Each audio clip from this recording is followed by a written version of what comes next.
إلا بالله العلي العظيم بسم الله الرحمن الرحيم الحمد لله رب العالمين والصلاة والسلام والتحية والإكرام على نبي المؤيد والرسول المسدد والمحمود الأمجد النبي الأمي المكي المدني القرشي الهاشمي الأبطحي مولانا ومولى الثقلين جد الحسن والحسين أبي القاسم محمد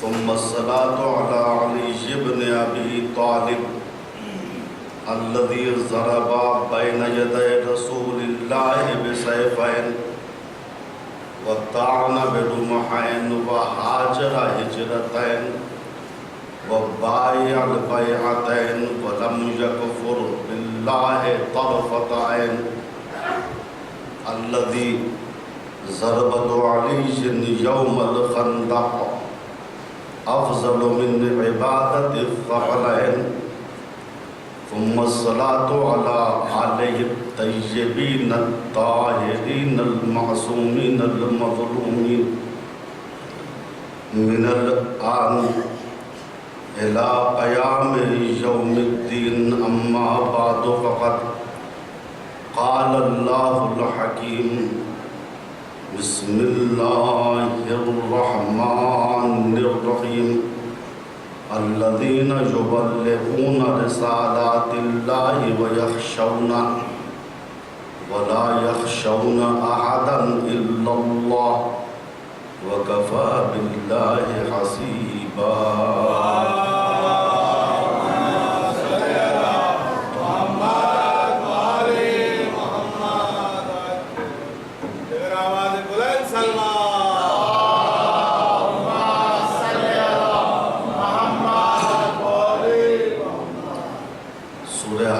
کی 39ویں آیت ہے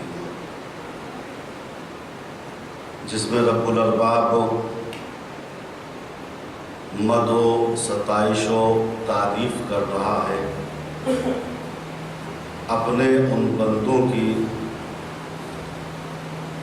جو اللہ کے احکام کو لوگوں تک پہنچاتے ہیں اور اپنے دل میں خشیت خدا رکھتے ہیں، خوف خدا رکھتے ہیں، تقوی خدا رکھتے ہیں اور اللہ کے علاوہ کسی سے نہیں ڈرتے۔ تو اللہ نے کہا کفا باللہ حسیبا، اللہ ان کو اجر دینے کے لیے کافی ہے۔ دنیا والے چاہے ان کی برائی کریں، چاہے ان کا بائیکاٹ کریں، لیکن اللہ ان کو اپنے قریب کر لے گا، اللہ ان کو عزت دے گا، اللہ ان کو جنت میں داخل کر دے گا۔ لیکن شرط ہے پیغام الہی کو پہنچانے کے لیے کہ صرف انسان اللہ کے پیغام کو پہنچائے نہیں بلکہ خود بھی اللہ والا، دل میں تقوی الہی اس کے ہونا چاہیے، چونکہ یہ اتھارٹی اسلام سب کو نہیں دیتا کہ ہر ایک آئے اور حکم خدا سے غلط استفادہ کرے۔ اللہ یہ کہتا ہے، اللہ وہ کہتا ہے۔ کوئی بھی اللہ کی بات کرے تو پہلے پلٹ کے دیکھ لیجئے خود بھی اللہ والا ہے یا نہیں ہے۔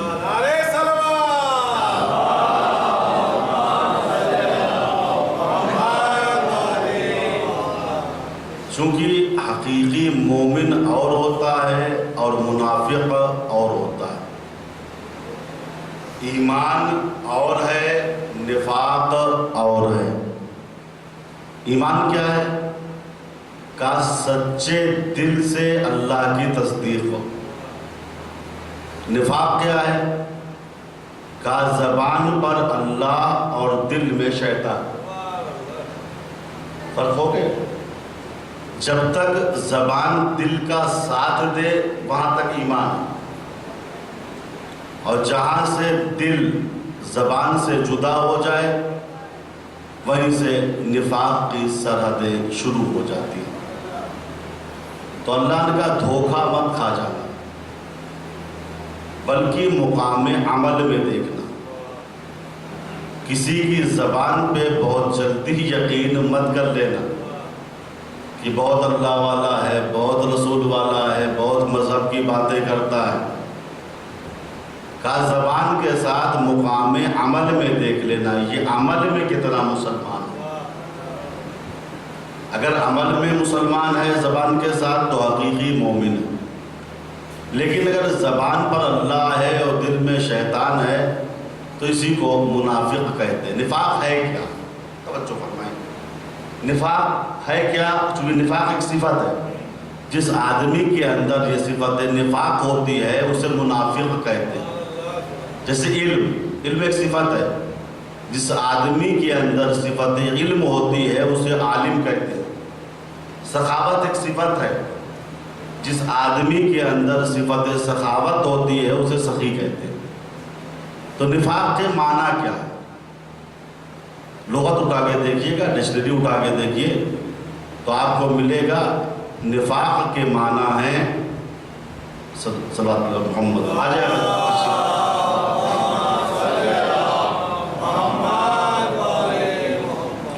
لغت میں نفاق کے معنی یہ ملیں گے، تہخانے میں نقب زنی کرنا۔ کہاں؟ تہخانے میں گھر ہوتا ہے، گھر کے نیچے تہخانہ بنا ہوا ہوتا ہے۔ تو اگر کوئی انسان تہخانے میں نقب زنی کرتا ہے، سوراخ کرتا ہے، اور اس کا مقصد یہ ہوتا ہے کہ ادھر سے ادھر نکل جائے، کوئی پتہ نہ پائے، تو کلام عرب میں اس فعل کو نفاق کہتے ہیں۔ نفاق یعنی تہخانے یا گھر میں سوراخ کرنا۔ کیوں سوراخ کرنا؟ کہتا کہ ادھر سے ادھر نکل جائے۔ اچھا منافق کو منافق کیوں کہتے ہیں؟ کہا بھیا منافق کو منافق اسی لیے کہتے ہیں وہ بیت الاسلام میں داخل تو ہوتا ہے لیکن نقب زنی کر کے باہر نکل جاتا ہے۔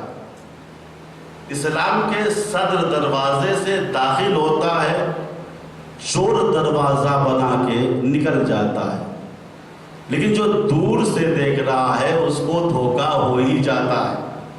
وہ صرف داخل ہونے کو دیکھتا ہے، نکلنے کو نہیں دیکھتا ہے۔ صلوات پڑھے پر محمد۔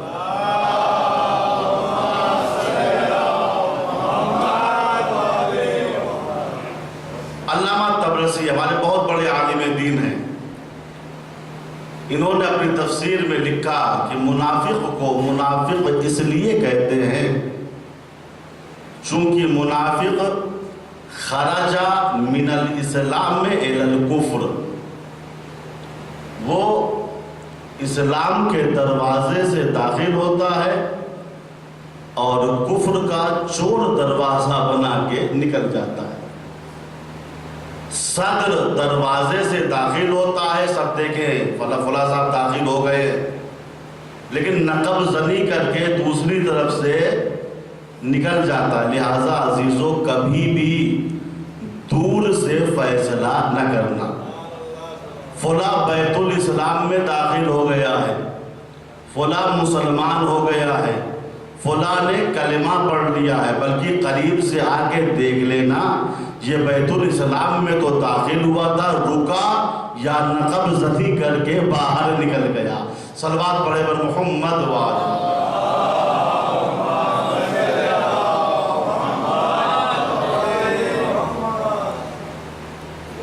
تو عزیزو منافق کو منافق اس لیے کہتے ہیں چونکہ وہ صدر دروازے سے داخل ہوتا ہے اور نقب زنی کر کے چور دروازے سے نکل جاتا ہے۔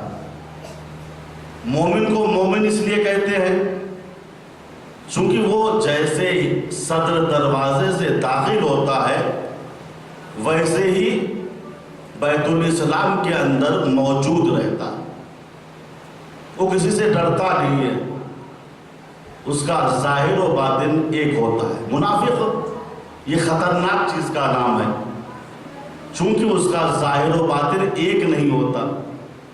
ہم اسے اپنا جیسا مسلمان سمجھ رہے ہیں لیکن وہ اندر سے کافر ہے، اس نے سچے معنی میں کلمہ نہیں پڑھا۔ ایک فرق اور میں آپ کے سامنے بیان کر دوں، ایک ہے منافق، ایک ہے تقیہ۔ نفاق اور تقیہ میں فرق ہے۔ نفاق کیا ہے؟ کہا نفاق یہ ہے زبان پر اللہ کا نام ہے، ایمان ہے، لیکن دل میں کفر ہے، یہ خطرناک لوگ ہیں۔ لیکن تقیہ کیا ہے؟ تقیہ یہ ہے کہ انسان کے دل میں ایمان ہے لیکن مصلحتاً جان و مال کی حفاظت کے لیے اس کی زبان پہ کفر آ گیا۔ تقیہ کی تعریف قرآن میں کی گئی ہے، الا من اکرہ وقلبہ مطمئن بالایمان۔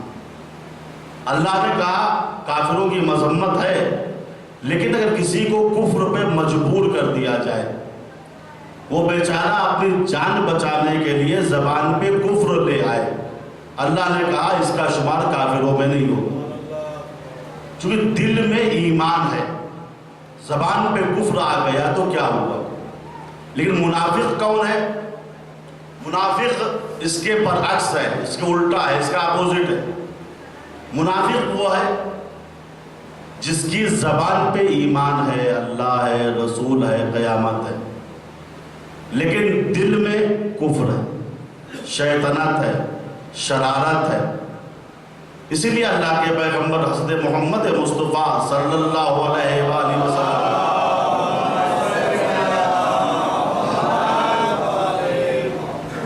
آپ نے ارشاد فرمایا انی لا خاف علی امتی مومنا ولا مشرکا، مجھے اپنی امت کے بارے میں نہ مومن سے خطرہ ہے اور نہ مشرک و کافر سے خطرہ ہے۔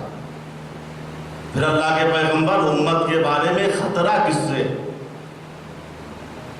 کہا خطرہ ہے کل منافق الجنان عالم اللسان یقول ما تعرفون، خطرہ ہے تو منافق سے ہے، خطرہ ہے تو کس سے ہے؟ منافق سے ہے۔ کیوں؟ حضور نے کہا منافق سے خطرہ اس لیے ہے کہتا وہ ہے جو اچھائی ہے اور تم بھی کہہ رہے ہو، وہ بھی نماز کی باتیں کرے گا، وہ بھی روزے کی باتیں کرے گا، وہ بھی اللہ پاک کی باتیں کرے گا، لیکن وَيَفْعَلُ مَا تُنْكِرُونَ، مقام قول میں تم جیسا ہے لیکن مقام عمل میں کافروں جیسا ہے۔ ایسا کرے گا جس کو مسلمان منکر کہتے ہیں۔ یعنی کیا مطلب؟ کہا زبان سے تمہارے ساتھ ہے، کلمہ ساتھ میں پڑھے گا، لیکن جب مقام عمل میں آئے گا، توجہ، جب مقام عمل میں آئے گا تو منکر انجام دے گا، گناہ انجام دے گا، اس فعل کو انجام دے گا جس سے اسلام نے منع کیا ہے۔ یہی ایک جملہ کہنا چاہتا ہوں، کبھی بھی انسان کی زبان پہ نہ جانا بلکہ اسے مقام عمل میں دیکھ لینا کہ کتنا اللہ والا ہے۔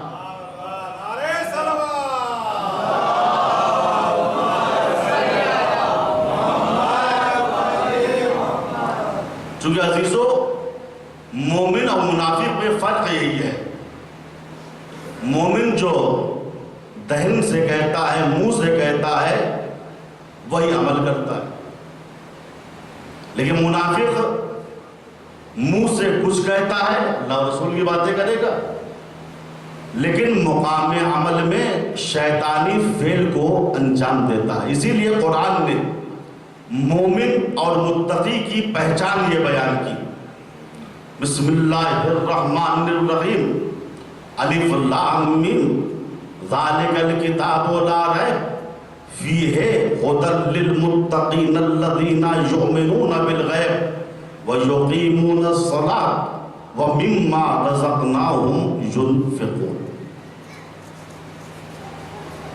یہ وہ کتاب ہے لا ریب فیہ،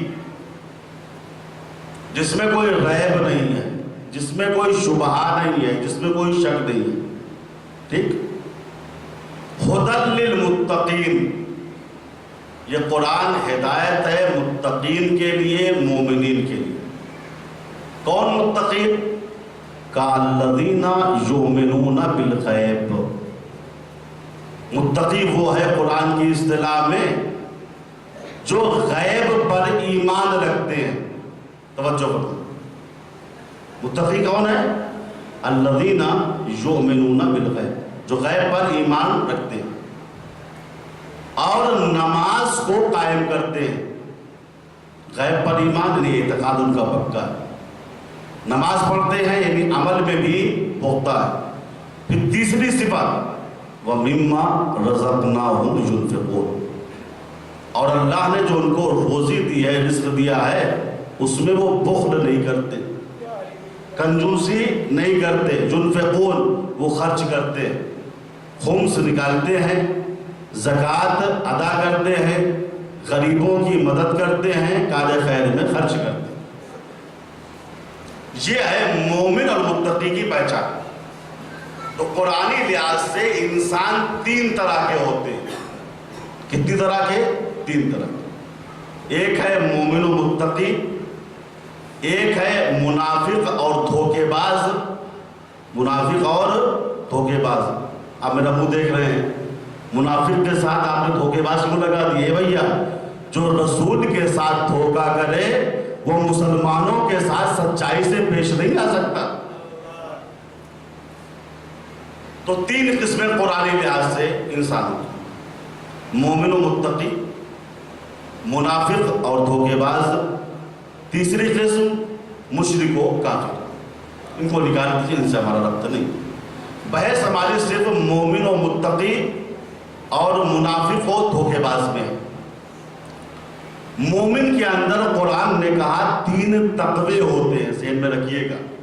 اگر واقعی ہم چاہتے ہیں مومن بنے، متقی بنے، تو ان کا جاننا ضروری ہے۔ یہ مجلس خطابت کی حد تک صرف نہیں ہونا چاہیے۔ مومن کے اندر تین تقوی ہوتے ہیں قرآنی لحاظ سے۔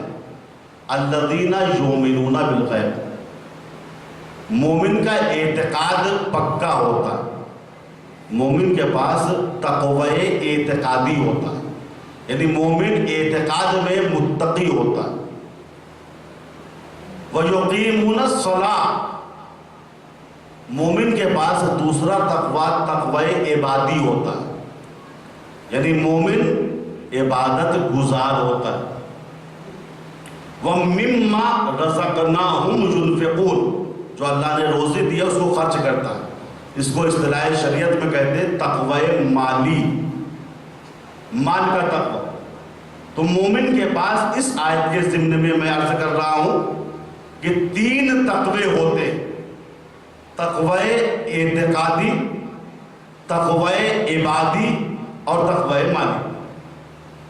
مومن اعتقاد میں پکا ہوتا ہے، مومن عبادت میں پکا ہوتا ہے، مومن مال خرچ کرنے میں پکا ہوتا ہے، شیطان کے بہکاوے میں نہیں آتا۔ اب آئیے، مومن کون ہوا؟ کہا اس کے پاس تقوی اعتقادی، اعتقاد پکا ہوتا ہے۔ مومن کون ہے؟ کہا تقوی عبادی، عبادت میں تقوی ہوتا ہے۔ مومن کون ہے؟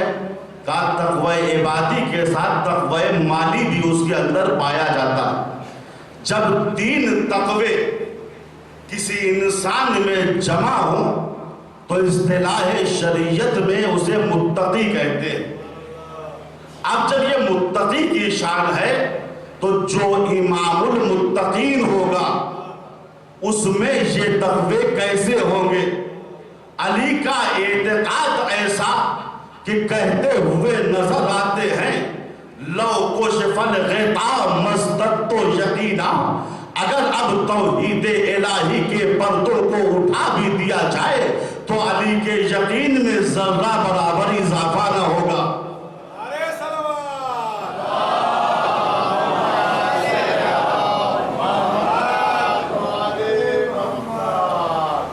یہ علی کا تقوی اعتقادی ہے، اعتقاد ذرا پکا۔ علی کا تقوی عبادی کیا تھا؟ عبادت میں تقوی کیسا تھا؟ کہا حالت نماز میں تیر نکال لیا گیا، لیکن اللہ میں اتنے کھوئے ہوئے تھے علی کو احساس بھی نہیں۔ علی کا تقوی مالی کیسا تھا؟ ہم ہوتا ہے نا 1000-2000 روپے کالے خیر میں چندہ دے کے سینہ تان لیتے، حق جمانے لگتے، ہم نے اتنا دیا ہے، 4 آدمی میں بیان کرتے۔ نہیں، یہ تقوی مالی نہیں ہے۔ تقوی مالی یہ ہے، ایک ہاتھ سے اگر راہ خدا میں خرچ کیا ہے تو دوسرے ہاتھ کو بھی اطلاع نہیں ہونی چاہیے۔ آئیے علی سے درس لیتے ہیں، علی کے پاس تقوی مالی کیسا تھا۔ تاریخ بتاتی ہے کہ 3 مرتبہ، ایک مرتبہ نہیں، 3 مرتبہ علی ابن ابی طالب نے اپنے پورے گھر کو راہ خدا میں لٹا دیا، اور علی نے ایسے مواقع پہ خرچ کیا ہے جب بڑے بڑے غریب، بڑے بڑے سیٹھ، بڑے بڑے چودھری نظریں بچا رہے تھے کہیں خرچ نہ کرنا پڑے۔ اور قرآن کی ایک آیت خرچ کے بارے میں ایسی ہے جس کے بارے میں مولا خود کہتے تھے کہ قرآن میں ایک آیت ایسی ہے جس پر نہ مجھ سے پہلے کسی نے عمل کیا، نہ میرے بعد کوئی عمل کرے گا، نہ میرے زمانے میں کسی نے عمل کیا۔ ایک آیت ایسی ہے، چونکہ علی کے عمل کے بعد اس آیت کے حکم کو اٹھا لیا گیا۔ آیت ہے لیکن حکم نسخ ہو گیا، اللہ نے حکم کو اٹھا لیا، اور یہ علی کے لیے باعث فخر بات تھی۔ قرآن کی ایک آیت ایسی ہے، مولا خود کہتے تھے، جس پر نہ مجھ سے پہلے کسی نے عمل کیا، نہ میرے بعد کوئی عمل کرے گا، نہ میرے زمانے میں کسی نے عمل کیا۔ وہ آیت کون سی آیت ہے؟ وہ آیت ہے سورہ مجادلہ کی، خرچ کے بارے میں، جس میں اللہ نے کہا یا ایھا الذین آمنوا اذا ناجیتم الرسول فقدموا بین یدی نجواکم صدقہ۔ اے ایماندارو، تمہارے ایمان کی شناخت و پہچان یہ ہے، جب تم پیغمبر سے نجوا کرو، پرائیویٹ بات کرو، آہستہ آہستہ گفتگو کرو، تو اس سے پہلے کچھ صدقہ دو۔ توجہ فرمائیے، ایمان کی پہچان یہ ہے کہ تمہارے اندر تقوی مالی ہونا چاہیے۔ رسول سے آؤ، مسئلہ پوچھو، کوئی ٹیکس نہیں، رسول سے آؤ، احکام شریعت سوال کرو، کوئی بات نہیں۔ ہوتا یہ تھا، پیغمبر کے پاس ہمیشہ بھیڑ لگی رہتی تھی، ہر ایک اس خواہش میں لگا رہتا تھا کہ پہلو سے پہلو ملا کے پیغمبر کے گوش مبارک میں بات کرے۔ ادھر سے آئے حضور، جب کچھ لوگوں کی عادت ہوتی ہے، چاہے عام سی بات ہو، وہ ہمیشہ کان میں آگے کہیں گے۔ لوگ کیا سمجھتے ہیں؟ تو اس کے معنی یہ ہو مولانا سے ان کی بہت پٹتی ہے، مولانا ان کے خصوصی دوست ہے۔ خاص کوئی ایسی بات نہیں تھی، 4 آدمی میں کھڑے ہوئے تھے، مولانا 1 منٹ کا کام ہے، آئے چھپکے چھپکے بات کرتے لگے۔ بھئی سامنے سب نے کہے تو نہیں کہا، جو چھپکے چھپکے بات کیا نا تو شہر والے سمجھے کہ مولانا سے ان کی بہت پٹتی ہے، مولانا ان کے فرینڈ ہو گئے ہیں، دوست ہو گئے۔ تو زمانے پیغمبر میں کچھ ایسا ہی تھا، ہر ایک آتا تھا، پہلو سے پہلو ملاتا تھا، کان میں چپکے چپکے باتیں شروع کر دیتا تھا۔ پیغمبر کو بڑی اذیت ہوتی تھی، پیغمبر چپ رہتے تھے، لیکن رحمت للعالمین کی اس اذیت کو اللہ سے دیکھا نہ گیا۔ آیت نازل کر دی کہ سچا دوست کون ہے، جھوٹا دوست کون ہے۔ مومن کون ہے، منافق کون ہے، اپنا کون ہے، پرایا کون ہے، آیت نازل ہو گئی. سنو، اب جب تم رسول کے کان میں چپکے چپکے باتیں کرنا تو اس سے پہلے کچھ صدقہ دے دو. کیا دے دو؟ صدقہ دے دو. اس کے بعد جاؤ آزاد ہو، پیغمبر سے آہستہ آہستہ باتیں کرو.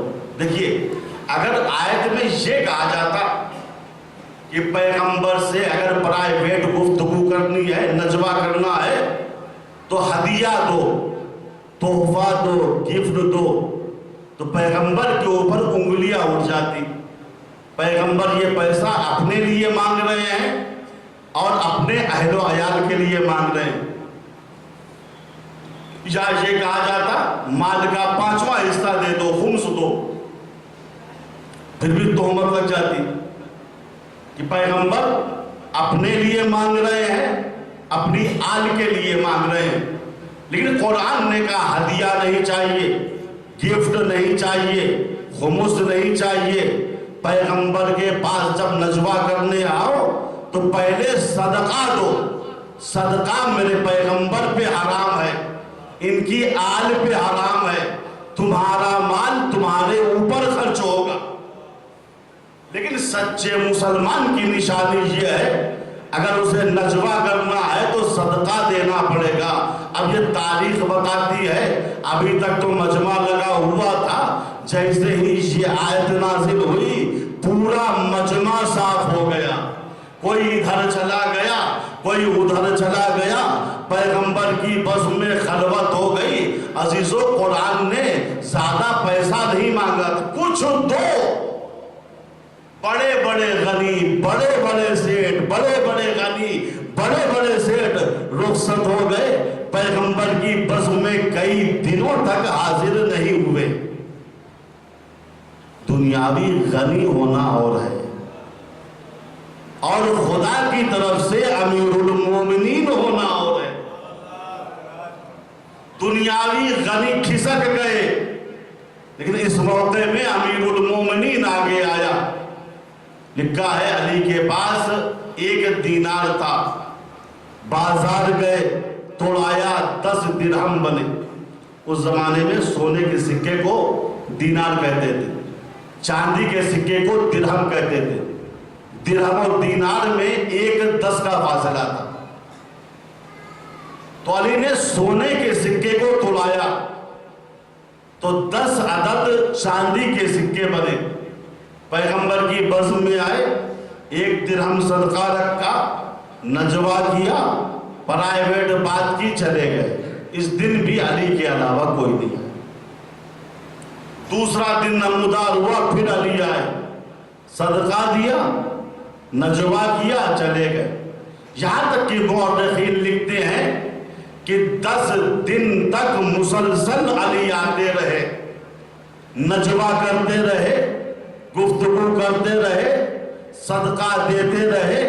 بعض علماء نے بیان کیا کہ نوبت 1 خرمے تک پہنچ گئی تھی. اگر تمہارے پاس پیسہ نہیں ہے، سکہ نہیں ہے، خرمہ تو تمہارے پاس موجود ہے، خرمہ تمہاری غذا ہے، آؤ 1 خرمہ صدقہ دو، پھر پیغمبر سے نجوہ کرو. عجیب بات ہے، اس قوم کی جیب سے 1 خرمہ نہیں نکلا.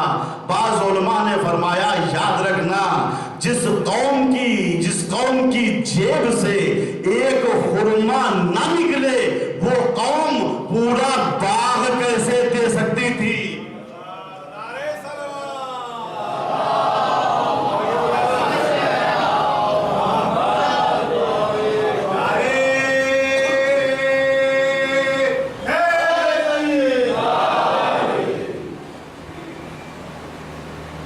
تو علی چونکہ امام المتقین تھے، لہذا علی کے اندر یہ 3 تقوی صرف تھے نہیں، تقوی اعتقادی، تقوی عبادی، تقوی مالی، بلکہ علی نے ان 3 تقووں کو معراج کرا دیا تھا. متقی کون ہے؟ جس کے اندر 3 تقوی ہو. امام المتقین کون ہے؟ کہا جو ان 3 تقووں کو معراج کرا دے۔ علی معمولی شخصیت کا نام نہیں ہے، علی معمولی انسان کا نام نہیں ہے۔ آج کے مسلمان نہ سمجھے تو الگ بات ہے، جب بعض لوگوں نے نبی ہی کو اپنا جیسا سمجھ لیا تو علی کی عظمت کیا سمجھیں گے؟ دیکھیے اپنے جیسے کہنے کا انجام جانتے ہیں، نبی ہم جیسا تھا، انجام تاریخ اٹھائیں گے، یہ واقعہ ہر تاریخ میں تقریباً مل جائے گا۔ جناب عیسیٰ اپنے ایک حواری اور صحابی کے ساتھ تبلیغ دین کے لیے جا رہے تھے۔ کہاں جا رہے تھے؟ تبلیغ دین کے لیے۔ راستے میں دریا پڑ گیا، کشتی نہیں تھی۔ جناب عیسیٰ کا یہ ساتھی دیکھ رہا تھا عیسیٰ کیسے اس پار ہوں گے۔ جناب عیسیٰ آگے بڑھے، کہا بسم اللہ بصحت یقین من، بسم اللہ کا، پانی پہ قدم رکھا، پانی پتھر بن گئے، چل دیے اپنا۔ عیسیٰ کے صحابی نے دیکھا، عیسیٰ نے کہا بسم اللہ بصحت یقین من، چل پڑے۔ یہ بھی آگے بڑھا، اس نے بھی کہا بسم اللہ بصحت یقین من، عیسیٰ کے نقش قدم پہ چلنے لگا۔ اس نے دیکھا واہ، پانی میرے لیے بھی نرم نہیں ہوا، میرے لیے بھی پتھر بنا ہوا ہے۔ لکھا ہے جناب عیسیٰ کے ساتھ ساتھ ان کے نقش قدم پہ جا رہا تھا۔ جب یہ جناب عیسیٰ کا ساتھی اور صحابی بیچ دریا میں پہنچا تو دل میں یہ خیال پیدا ہوا، عیسیٰ بھی پانی پہ چل رہے ہیں، میں بھی پانی پہ چل رہا ہوں۔ انہوں نے بھی بسم اللہ کہا، پانی پتھر بن گیا، میں نے بھی بسم اللہ کہا، پانی پتھر بن گیا۔ لہٰذا یہ مجھ جیسے ہو گئے، میں ان جیسا ہو گئے، ان میں اور مجھ میں کوئی فرق نہیں ہے۔ جیسے ہی دل میں یہ آیا کہ نبی عیسیٰ ہم جیسے بشر ہو گئے، پانی نے اپنا دہن کھول دیا، وہیں پاس وہ ہچکولے لینے لگا، ڈوبنے لگا، چلایا عیسیٰ مجھ کو بچا لو۔ جناب عیسیٰ نے مڑ کے دیکھا، کیا بات ہے، کیا بات ہے؟ کہا عیسیٰ میں ڈوب رہا ہوں۔ کہا اچھا خاصا تو میرے ساتھ ساتھ آ رہا تھا۔ کہا عیسیٰ ایک خیال پیدا ہو گیا دل میں۔ کہا کیا خیال پیدا ہو گیا؟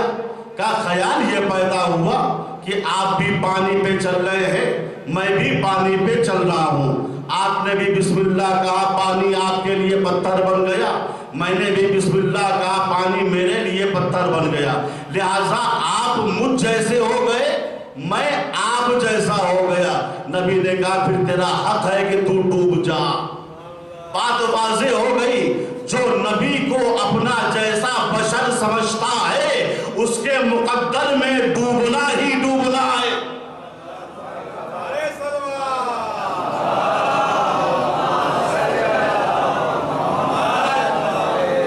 آپ حضرات سے گزارش ہے کہ تھوڑا تھوڑا اور آگے آ جائیں، صلوات پڑھتے ہوئے آگے بڑھ جائیں انشاءاللہ۔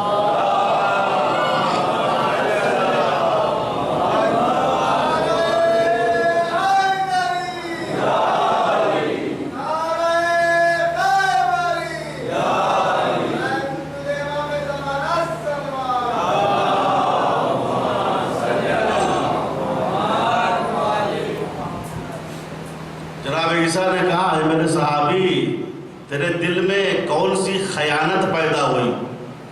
یہ منافق وہی ہے نا، زبان پر ایمان دل میں کفر۔ کہا تیرے دل میں کون سی خیانت پیدا ہوئی؟ کہا حضور تھوڑا سا اعتقاد خراب ہو گیا تھا۔ کیا خراب ہو گیا تھا؟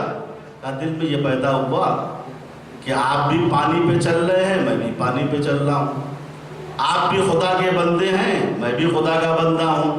آپ نے بسم اللہ کہا، پانی آپ کے لیے پتھر بن گیا، میں نے بھی بسم اللہ کہا، پانی میرے لیے پتھر بن گیا۔ لہٰذا میں آپ جیسا، آپ مجھ جیسے، ہم دونوں برابر ہو گئے۔ جناب عیسیٰ نے کہا توبہ کر، توبہ، ورنہ ہلاک ہو جائے گا۔ لکھا ہے اس صحابی نے فوراً توبہ کیا وہی پاس۔ اب وہ توبہ کے بعد چونکہ سچے دل سے اس نے توبہ کیا تھا، پانی دوبارہ اس کے لیے پتھر بن گیا۔ عیسیٰ نے کہ آئندہ اس بات کا تصور مت کرنا کہ اللہ کا نبی ہم جیسا بشر ہوتا ہے، ہم جیسا انسان ہوتا ہے۔ اس صحابی نے کہا یا نبی اللہ، یا روح اللہ، مجھے تجربہ ہو گیا ہے، میں کان پکڑتا ہوں، ایسی حرکت میں کبھی نہیں کروں گا۔ اے مسلمانوں، جب نبی کا صحابی نبی جیسا نہیں ہوتا تو نبی کے بعد میں آنے والے نبی جیسے کیسے بن سکتے ہیں؟ صلوات پڑھے بر محمد وآلہ۔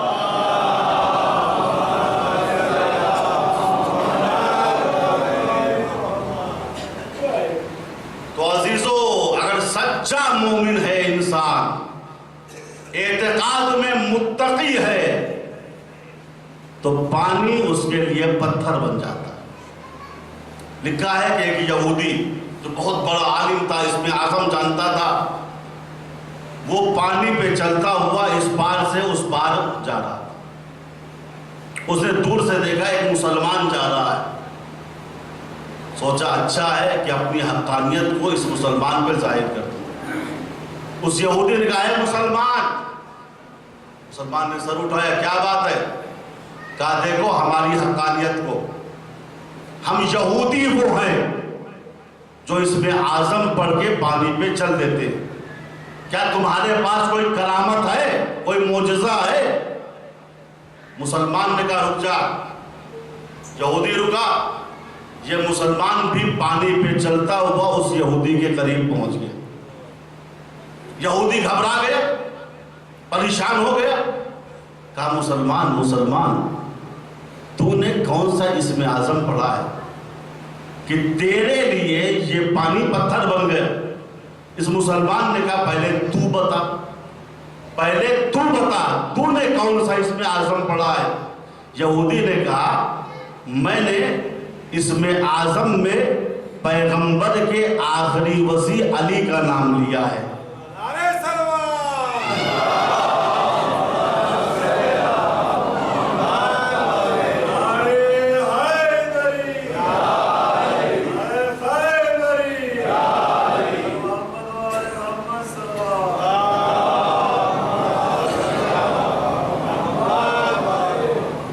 یہودی عالم نے کہا میں نے اس میں اعظم میں پیغمبر کے آخری وصی، پیغمبر آخر کے وصی علی کا نام، جیسے علی کا نام لیا ہے پانی پتھر بن گیا۔ اے مسلمان تو بتا تو نے کس کا نام لیا ہے؟ مسلمان مسکرایا اور مسکرا کے کہا اے یہودی، جس علی کے نام سے تو نے پانی کو پتھر بنایا ہے وہ علی تیرے سامنے کھڑا ہوا ہے۔ اس نے دیکھا علی میرے سامنے کھڑے ہوئے ہیں، فوراً علی کے قدموں سے لپٹ کے کہنے لگا یا علی، جب آپ اتنے سچے ہیں تو جس دین کو آپ مانتے ہیں وہ کتنا سچا ہوگا۔ وہ کلمہ پڑھ کے مسلمان ہو گیا، کہا یا علی میں وہ دین مانوں گا، وہ اسلام مانوں گا، وہ مکتب فکر مانوں گا جس میں تم ہو، چونکہ تم اتنے بڑے ہو، اتنے عظیم ہو، تو وہ دین، وہ اسلام، وہ مذہب کتنا بلند ہوگا جس کو تم مانتے ہو۔ علی میں پوری زندگی تمہارے ساتھ گزار دوں گا۔ عزیزو، یہ یہودی تھا مگر باضرب تھا، اتنا جانتا تھا جب دو عقیدوں میں ٹکراؤ ہو جائے تو اس عقیدے کو ماننا چاہیے جس عقیدے میں علی موجود ہو۔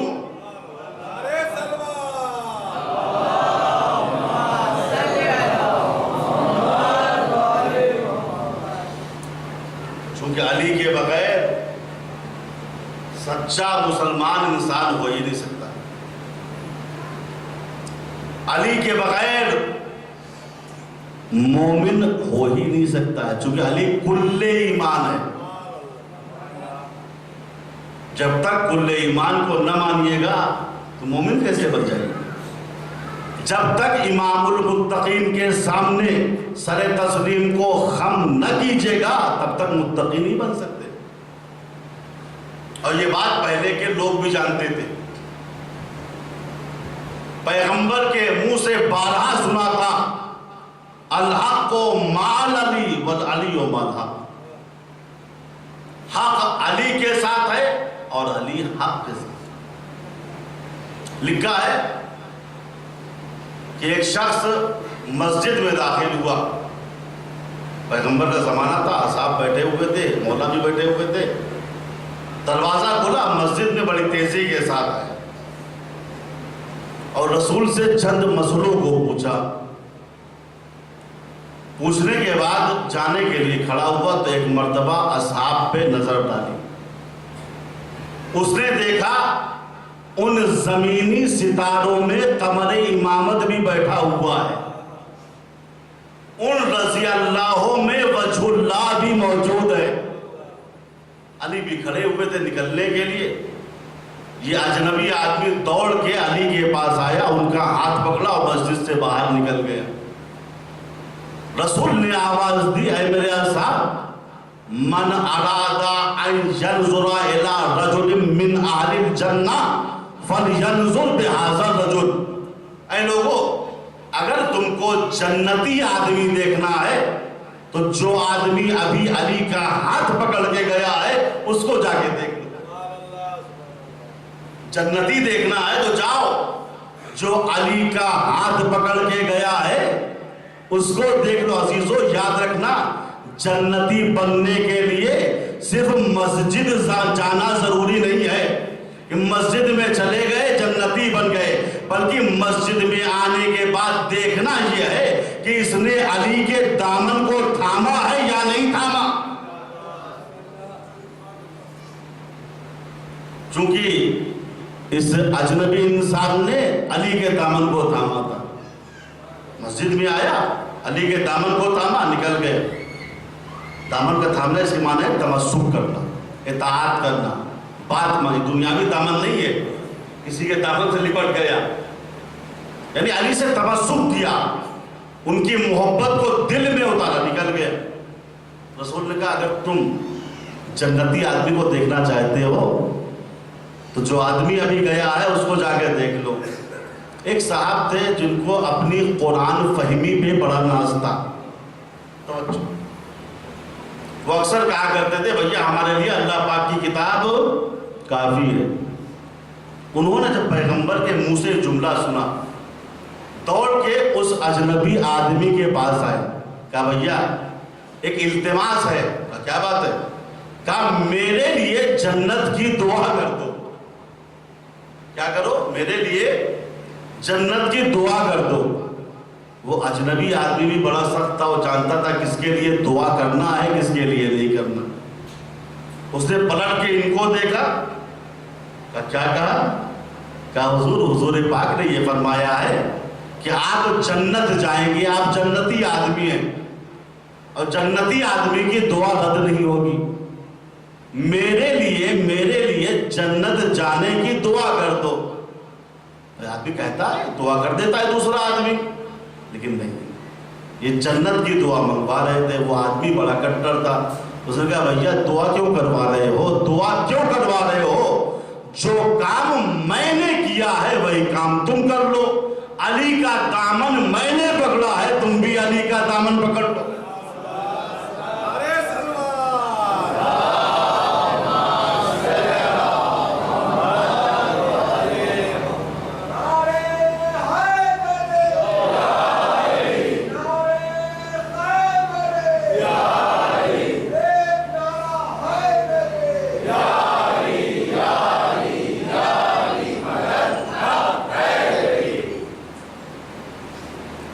دعا کیوں کروا رہے ہو بھائی؟ جو کام میں نے کیا ہے وہی کام آپ کر لیجئے۔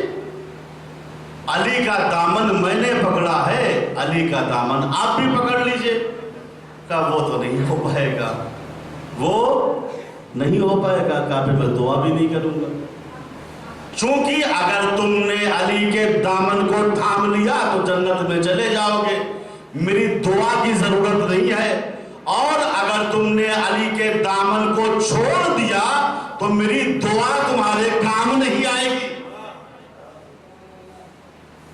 لہذا نماز کے ساتھ، روزے کے ساتھ، حج و زکوٰۃ کے ساتھ، عبادتوں کے ساتھ، انفاق فی سبیل اللہ کے ساتھ علی والا ہونا ضروری ہے، اہل بیت والا ہونا ضروری ہے۔ اگر علی کو مانا ہے تو جنت میں جاؤ گے، نماز کام آئے گی، روزہ کام آئے گا۔ اور اگر علی کو نہیں مانا تو کچھ بھی کام نہیں آئے گا۔ عزیزوں، مسلمانوں نے علی کی عظمت کو نہیں سمجھا. جس علی کے بارے میں رسول نے اتنی تاکید کی تھی، علی حق کے ساتھ ہے، حق علی کے ساتھ. خدایا حق کو ادھر ادھر موڑ، جدھر جدھر علی جائے. لیکن 19ویں ماہ رمضان کی صبح میں علی کے سر پہ ضربت لگائی. علی نے آواز بلند کی، تم نے ضربت لگایا تو کیا ہوا؟ فزتو برب الکعبہ. آج علی اللہ کے گھر میں شہید ہو رہا ہے. علی کامیاب. لکھا ہے 21ویں ماہ رمضان کی شب کو جب علی دنیا سے جا رہے تھے، گھر والوں کو جمع کیا، وصیتیں شروع کر دی. اللہ اللہ فی الایتام، اے گھر والوں میں تم کو یتیموں کے بارے میں وصیت کرتا ہوں. یتیموں کو کبھی ستانا نہیں، یتیموں کو کبھی تماچے مت مارنا. اللہ اللہ فی القرآن، میں تم کو قرآن کے بارے میں وصیتیں کرتا ہوں. قرآن پر عمل کے سلسلے میں تم سے کوئی آگے نہ بڑھ جائے. پھر علماء فرماتے ہیں علی نے شب 21 ماہ رمضان کو سب کو امام حسن کے حوالے کیا. زینب تم حسن کے حوالے، ام کلثوم تم حسن کے حوالے، محمد حنفیہ تم حسن کے حوالے. سب کو حسن کے حوالے کیا، لیکن مصلحتاً عباس کو کسی کے حوالے نہیں کیا. علی نے سب کے بارے میں وصیتیں کی، لیکن مصلحتاً عباس کے بارے میں کچھ نہیں کہا.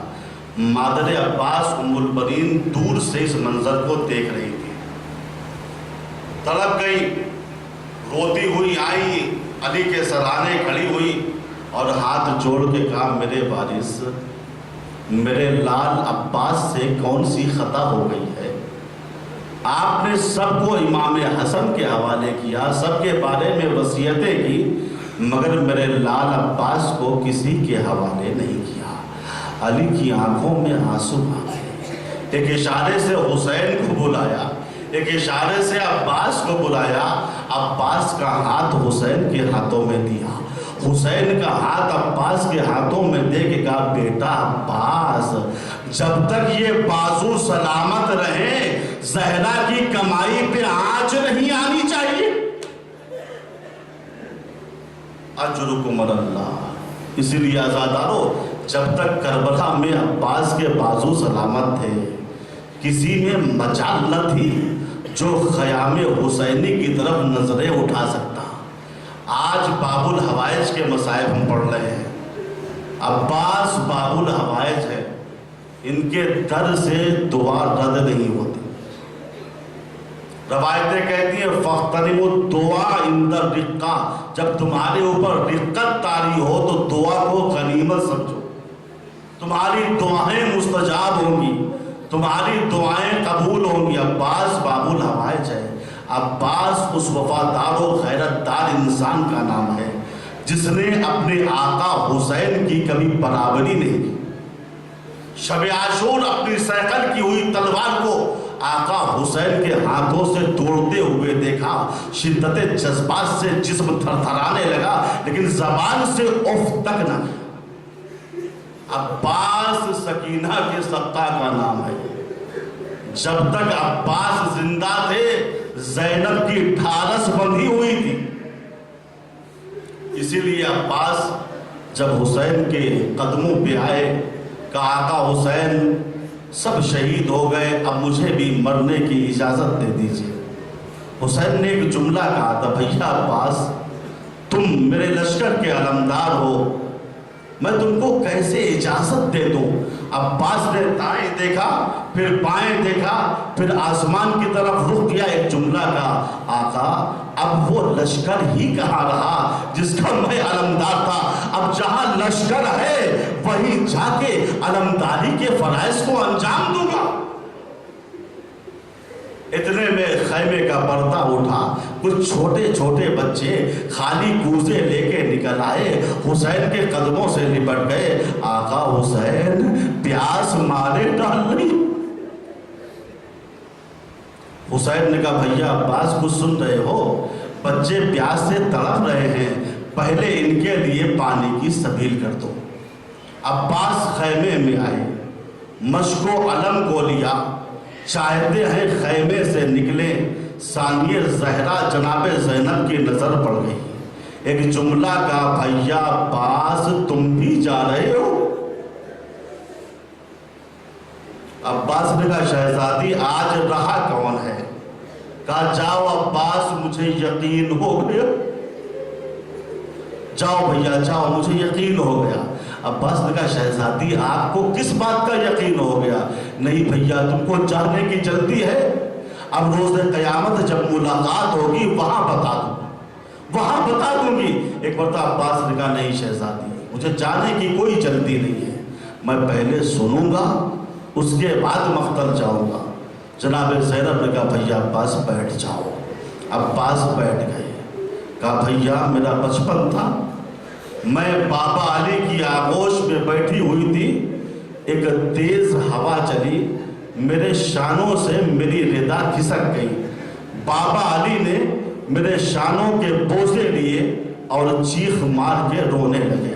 میں نے گھبرا کے کہا بابا آپ تو ہمیشہ میری پیشانی کا بوسہ دیتے تھے، میرے چہرے کا بوسہ دیتے تھے، روتے بھی نہیں تھے، آج کیا وجہ ہے میرے شانوں کو آپ نے چوما اور چیخ مار کے رو رہے ہیں؟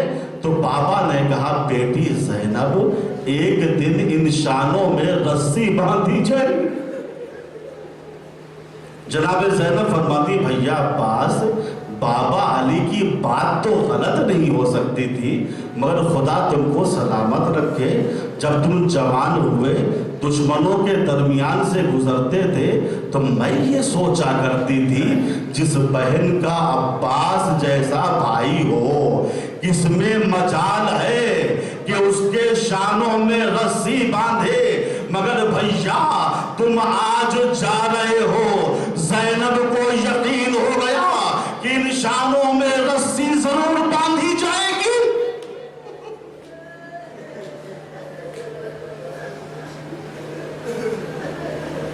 ہاں آزادارو لکھا ہے عباس دریائے فرات پہ آئے، 4000 کا پہرا تھا، سب کو شکست دیا، مشک بھری گھوڑے پہ سوار ہوئے، علم سنبھالا، آسمان کی طرف نگاہوں کو اٹھایا، میرے پروردگار کسی طریقے سے یہ پانی اطفال حسینی تک پہنچ جائے۔ عباس خیمے کی طرف تیزی کے ساتھ چل رہے ہیں، لکھا ہے نوفل ابن ازرق ملون کمین گاہ میں چھپا ہوا تھا، کمین گاہ سے نکلا، اس نے عباس کے دائیں بازو پر وار کر، غازی کا دائیں بازو قلم ہو گیا، لیکن غازی کی ہمت بست نہیں ہوئی، مشک و علم کو بائیں ہاتھ سے سنبھالا، خیمے کی طرف جا رہے تھے۔ ایک مرتبہ حکیم ابن طفیل ملعون یہ بھی کمین گاہ سے نکلتا ہے، اس نے عباس کے بائیں بازو پہ وار کر دیا، غازی کا بایاں بازو بھی قلم ہو گیا، غازی نے مشکیزے کو دانتوں سے سنبھالا، ابھی عباس کی ہمت بست نہیں ہوئی، مگر کیا کیا جائے، ایک تیر سنسناتا ہوا آیا، مشک سکینہ پہ لگا، سارا پانی بہ گیا، عباس کی ہمت پست ہو گئی، عباس نے گھوڑے کا رخ دوبارہ مقتل کی طرف کر دیا، اب جب پانی بہ گیا تو میں خیمے جا کر کیا کروں گا؟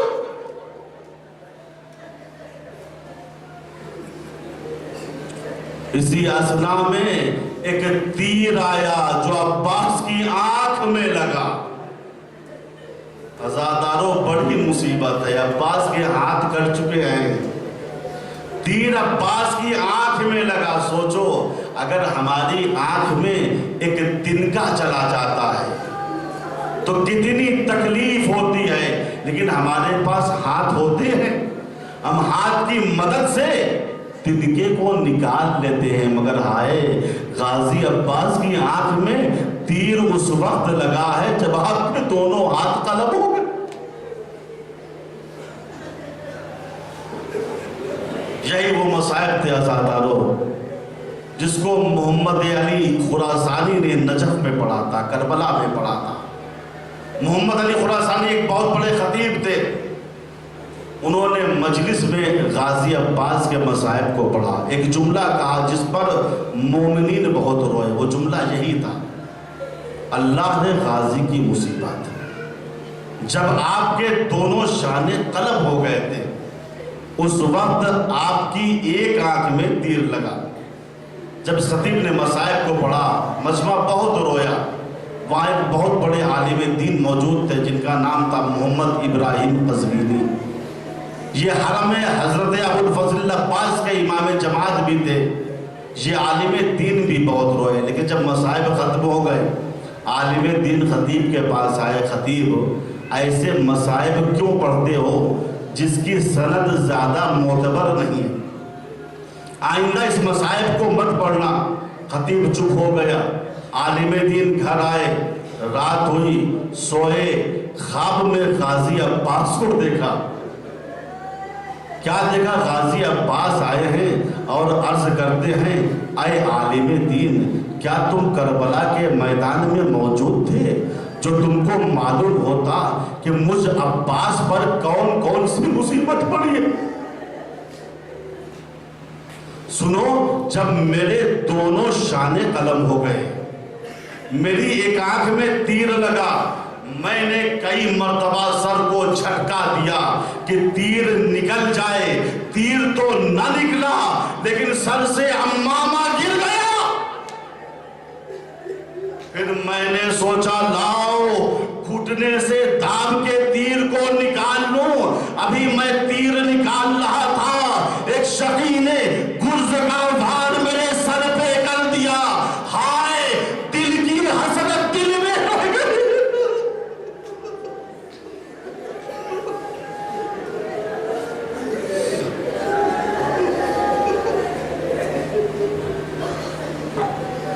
بس عزادارو مصائب ختم ہو گئے۔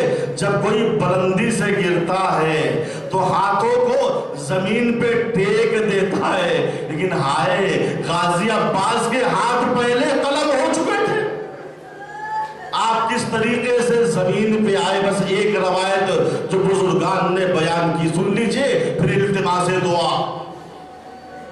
علامہ مجلسی کا بیان ہے کہ میں غازی عباس کے مصائب کو لکھ رہا تھا، کسی نے دق الباب کیا، میں نے جب دروازہ کھولا تو کیا دیکھا، ایک نقاب پوش بی بی کھڑی ہوئی ہے اور فرماتی ہے علامہ مجلسی تم میرے لال عباس کے مصائب کو لکھ رہے ہو۔ عزادارو سمجھ کے یہ بی بی کون ہے؟ یہ بی بی وہ ہیں جنہوں نے عباس کو اپنا بیٹا کہا۔ نقاب پوش بی بی نے کہا علامہ تم میرے لال عباس کے مصائب کو لکھ رہے ہو، اتنا اور بڑھا دینا۔ جب کوئی بلندی سے گرتا ہے تو ہاتھوں کا سہارا زمین پہ دیتا ہے، مگر ہائے میرے لال عباس کے ہاتھ پہلے قلم ہو چکے تھے، میرا لال منہ کے بل زمین پہ آیا، حسین کو آواز دی، حسین کمر پکڑے ہوئے دوڑے، الان ان کا سرا ظہری وقلت ہیلتی، بھیا عباس تمہارے مرنے سے میری کمر ٹوٹ گئی۔